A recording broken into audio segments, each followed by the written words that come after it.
Hi, good morning everyone. Myself Santosh Rajendra Gola. Today's Viva topic is object life cycle in Java.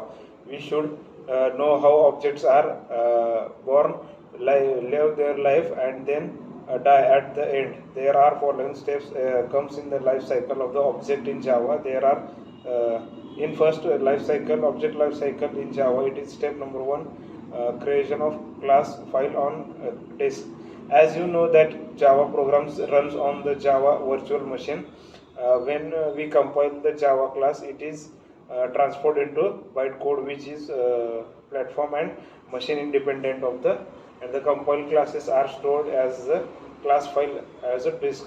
And step 2, it is loading class files into memory.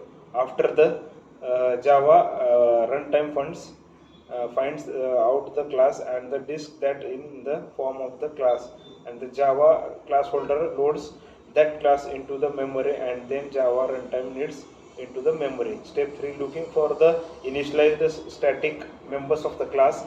New Java looks for the initialized static members of the class, such as static methods, static field, and remember that all the static members of the class do not belongs to any particular instance of the class.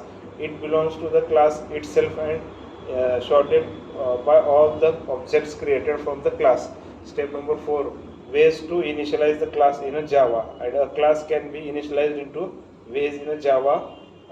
First, when you access the static field, static method of a class. For example, when you run the main method in the class, then the class initialized become the main method. And when the objects are instance of the class is created using the new keyword, and the class is initialized. Step number 5, it is allocation of memory for objects and reference variable.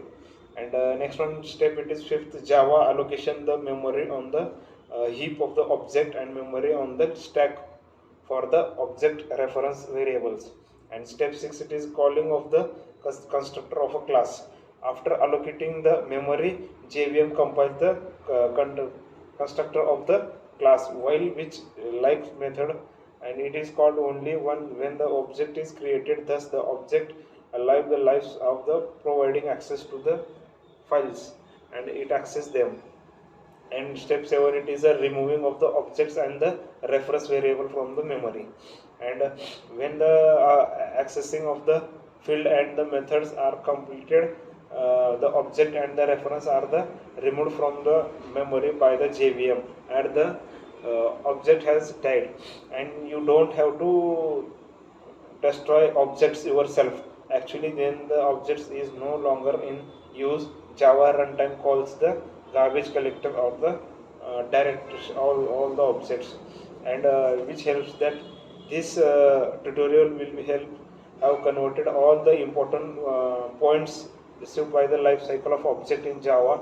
And I hope that you will be understand the life cycle of this, and we will learn a new topic in the object life cycle. Thank you.